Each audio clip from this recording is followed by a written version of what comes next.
Hello everyone. In this video, we will discuss about the movement of shoulder joint. इससे पहले हमने कुछ terms इसके अलावा anatomical position and planes cover किए थे। इसके अलावा जब हम एनाटमी डिटेल में पढ़ेंगे, मीस जॉइंट पढ़ेंगे। इसके अलावा जब हम जॉइंट पढ़ते हैं तो हम उसमें पढ़ते हैं सभी के मूवमेंट। तो आज हम उन मूवमेंट्स की डेफिनेशन देखेंगे, क्योंकि जब हम जॉइंट में पढ़ेंगे तो वहाँ पर पर्टिकुलरली सिर्फ हम मूवमेंट का नाम और उसकी मसल, मतलब जो मसल वर्क होते हैं ना, क्योंकि अपन ने पहले भी डिस्कस किया था कि सबको लगता है कि मूवमेंट जो हो रहे हैं बोन से हो रहे हैं, हो तो बोन से रहे हैं, लेकिन करवाती कौन है? मसल। तो वो सब वहाँ देखेंगे, सिर्फ यहाँ हमें डेफिनेशन देखनी है। क्योंकि जैसे वो टर्म थी कि हमने आगे को और कुछ बोला, यहाँ एंटीरियर, पीछे को पोस्टीरियर, ऊपर सुपीरियर, इन्फीरियर, लेटरल, मीडियल। जैसे सिचुएशन की कुछ टर्म थी, सेम एज मूवमेंट की भी कुछ टर्म होती हैं। जैसे हम यहाँ तो बोल देते हैं हाथ को मोड़ो, हाथ को ऐसे करो, आगे करो, पीछे करो। एनाटमी में हम इनका कुछ स्पेसिफिक नेम देते हैं। तो हम स्टार्ट करते हैं अपर लिम्ब से, जिसमें भी शोल्डर जॉइंट से। The first one is flexion. अब फ्लेक्शन क्या होता है?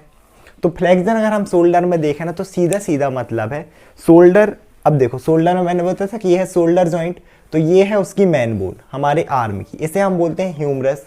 तो अब आप इसे आर्म बोलो या ह्यूमरस।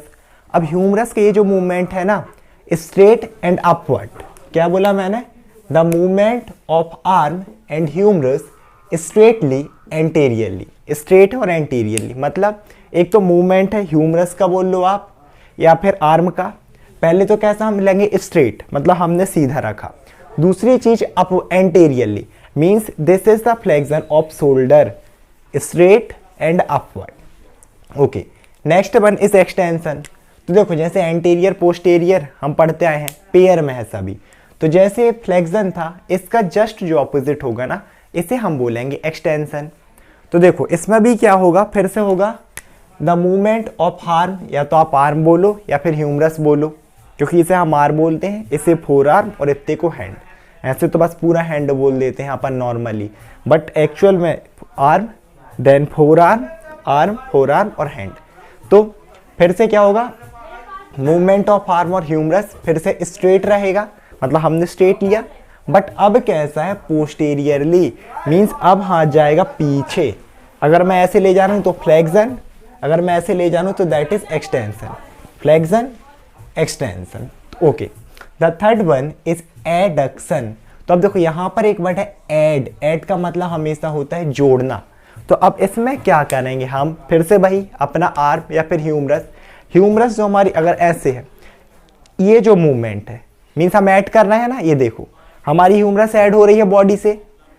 तो मूवमेंट ऑफ आर्म या फिर ह्यूमरस टुवर्ड्स द बॉडी, और ये मूवमेंट ओके एडक्शन। यहाँ पर एक चीज है, अपवर्ड ना हो कि यहाँ पर हम क्या लिखेंगे, यहाँ पर आप लिखोगे डाउनवर्ड्स, क्योंकि हम डाउनवर्ड्स मूवमेंट हो रहा है ना, उसमें गलती से अपवर्ड लिखा था। ये देखो नीचे जा रहा है ना, तो डाउनवर्ड्स। और कहाँ पर मूवमेंट होता है? मीडियली, या तो मीडियली बोल लो या फिर टुवर्ड्स द बॉडी। ओके, अब इसका जस्ट ऑपोजिट, जैसे हमने देखा एडक्शन, एक हमारे पास होता है एबडक्शन, जस्ट इसका ऑपोजिट। एडक्शन मतलब ह्यूमरस का पास आना, तो एडक्शन मतलब ह्यूमरस का दूर जाना, means movement of humerus away from the body. समझ में आ रहा? This is adduction and this is abduction. So abduction means the movement of arm और humerus away from the body. और एक ऐसा होगा, देखो अपवर्ड, ऊपर जा रही ना। Okay, the fifth one is medial rotation. देखो फिर से बट का खेल है, एक तो है मीडियल, दूसरा है रोटेशन। अब इसमें मूवमेंट तो होगा किसका? हमारे फिर से, क्योंकि यहीं की बात कर रहे हैं, तो आर्म का ही, ह्यूमरस का। बट वो मूवमेंट होगा रोटेशन के फॉर्म में। कैसे? मतलब रोटेट करना। अपन रोटेट नहीं करते किसी चीज को, रोटेट करो, रोटेट करो। और कैसे? मीडियली, मतलब आपकी जो ह्यूमरस रहती है या फिर आर्म, एक ऐसा होगा, ये तो नॉर्मल है। अब ये क्या होगा? मूवमेंट। देखो समझ में आ रहा? मीडियल है तो रोटेशन देखेंगे, और मीडियली तो ये देखो रोटेशन। समझ में आ रहा है आप लोगों को? एक तो ये जो हो रहा है ना, that is medial rotation, the rotation of arm medially.